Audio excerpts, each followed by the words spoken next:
Eu tenho o mesmo método de trabalho praticamente há 40 anos. Eu gosto de procurar imagens, podem ser revistas, podem ser fotografias, podem ser moldes, fotonovelas e praticamente há 40 anos que eles são os mesmos materiais.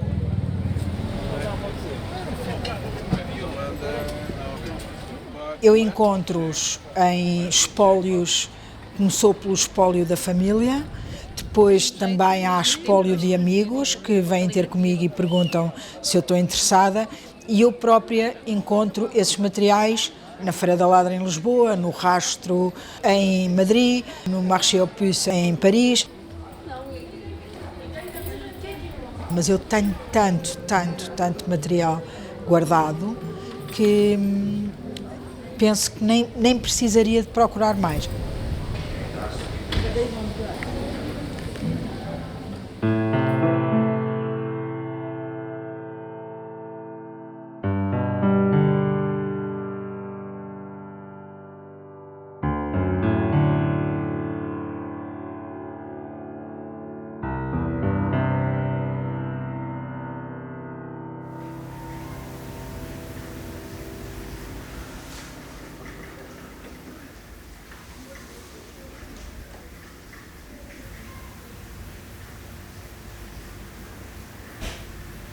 Como eu tenho muito material, e também é uma questão de estrutura mental minha, eu sou muitíssimo organizada, porque uma pessoa que trabalha há 40 anos dentro de casa, que é o meu caso, que é casa-ateliê, se não tiver uma disciplina muito rigorosa, é fácil cair numa coisa que é ótima e que eu gosto imenso, que é o ócio, mas que é um grande inimigo de trabalho executado e de trabalho acabado e de prazos para cumprir.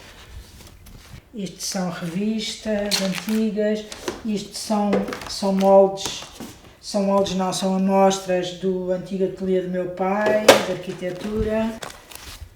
Por isso, eu não sou capaz de trabalhar num ateliê desarrumado, eu tenho que ter o material muitíssimo bem organizado, porque eu detesto perder tempo. À procura de coisas que eu sei que estão num sítio e que se não estiverem bem organizadas, eu perco um dia, e um dia com a minha idade já é muito tempo. E, portanto, essa organização, digamos que é uma das minhas grandes bengalas de trabalho, e realmente toda a gente fica um bocadinho surpreendida por o ateliê ser tão organizado. E principalmente porque, por vezes, alguns trabalhos têm até um ar muito desorganizado e muito... ou seja, não parece que vêm de um ateliê tão perfeito em termos de arrumação. Mas é uma bengala que eu tenho, é uma grande ajuda mental essa organização e é quase uma coisa esquemática. Isto, por exemplo, são coisas que não me agradaram e que eu vou utilizar como colagens. Isto eram livros de mecânica do meu avô, que o meu avô tinha um hobby de automóveis e gostava imenso.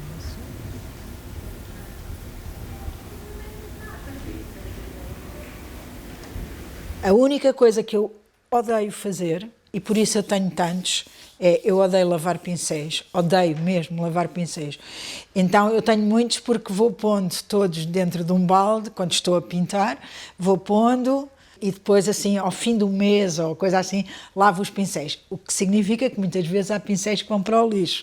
Portanto, é o meu único desleixo em termos de arrumação, é a lavagem dos pincéis. Mas como ficam dentro da tina, ninguém vê. Portanto, eu também não vejo, também não me perturba.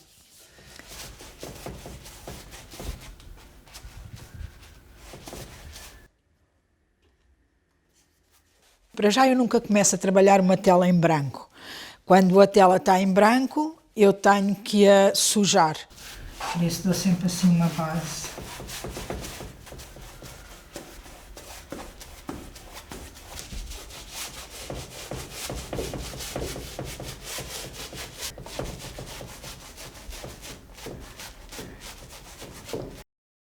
E geralmente sujo-a, eu sujarei entre aspas, claro, eu sujo-a com colagens.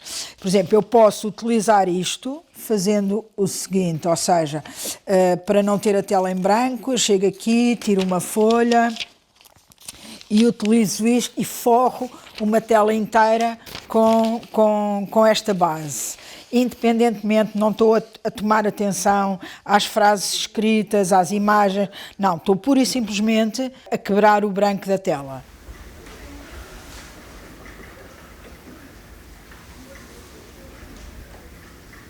Aí pode haver duas situações. Pode haver a situação de eu já ter visualizado formalmente aquilo que quero fazer, ou isso pode não acontecer e é uma espécie de uma camada, digamos que é como se eu desse uma camada de tinta, a rolo, de cor, para quebrar o branco da tela. E depois volto a fazer colagens sobre essa colagem.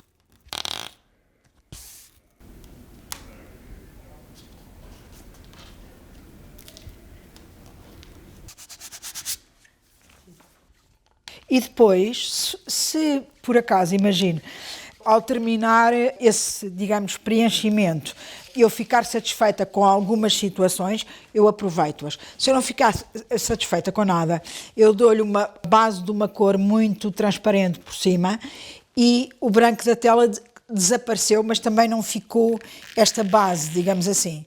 E aí começo a fazer colagens.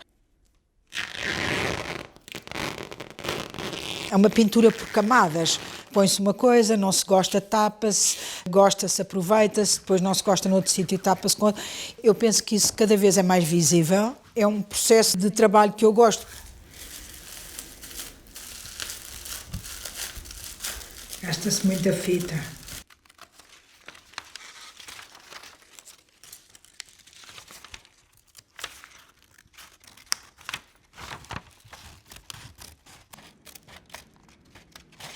Eu trabalho por ciclos e quando fecho um ciclo, quando fecho uma fase, geralmente dou-lhe um período quase que de descanso mental e depois volto ao armazém e volto a abrir as caixas. E conforme vão surgindo as colagens, que eu chamo de colagens, mas que são estes recortes, estes papéis, às vezes por vezes objetos e outras coisas assim, vou construindo novas famílias, porque ao abrir as caixas acabamos sempre por ter um olhar diferente sobre aquilo que já conhecemos, porque eu já conheço estes materiais de trás para a frente e de frente para trás.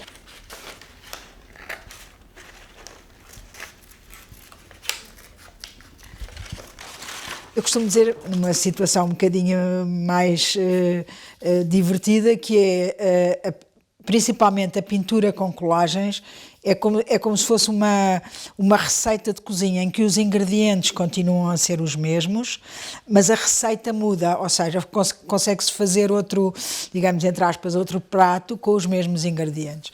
E é isso que eu tento fazer para não haver estagnação, para não haver fórmulas.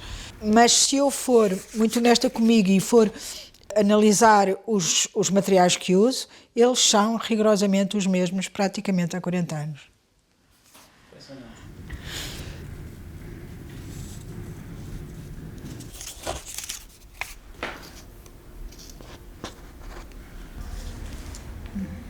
Acho que ficaria assim. Agora, na pintura é um processo muito lento, depois quando eu estou satisfeita com uma situação tenho que a preservar e isso implica que ela leve uma camada de cola para ficar isolada, para quando eu aplicar tinta por cima ou outra colagem, caso não fique satisfeita com, imagina, a quarta camada eu a poder tirar, essas 4 camadas que estão por baixo têm que estar todas isoladas umas das outras para poderem ser trabalhadas individualmente.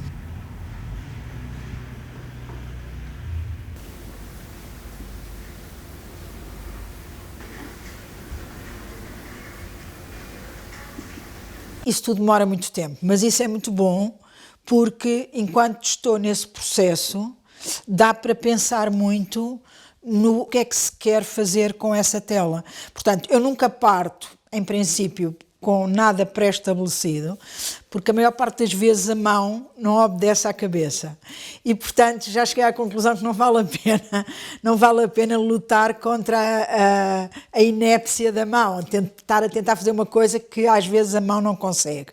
Portanto, é preferível conseguir adaptar as duas coisas, irmos pensando e executando ao mesmo tempo e é um processo que eu gosto, que demora tempo, eu estou sozinha, ninguém me incomoda, silêncio, eu não gosto, não trabalho a ouvir música, nem com barulho de fundo, nada. Por vezes, ao fim do dia, abro as janelas para sentir que há gente, também para não ficar muito isolada, mas é assim que eu parto para um trabalho.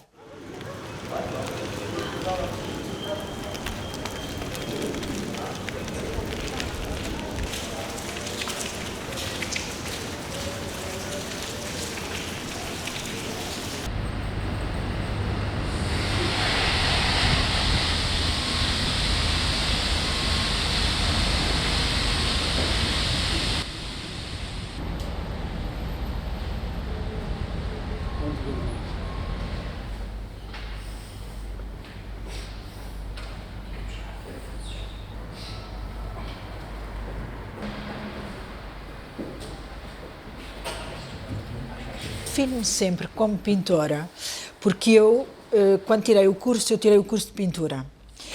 E se eu for analisar a maneira, que não tenho muita paciência para o fazer, mas se um dia fizer esse exercício da minha maneira de pensar, a minha maneira de pensar, bem lá no fundo, é sempre a de pintora. Ou seja, eu analiso as coisas sempre como se fosse trabalhar uma pintura. Pode ser um objeto, pode ser uma colagem, pode ser bidimensional, tridimensional, pode ser um vídeo, mas a base é sempre de pintura. Portanto, não faço muita questão de dizer tem que ser assim ou tem que ser assado que me tratem. Quando me perguntam, eu digo sempre pintora, mas a maior parte das vezes aparece artista plástica. Não me faz confusão nenhuma. Mas eu sei que eu penso como uma pintora.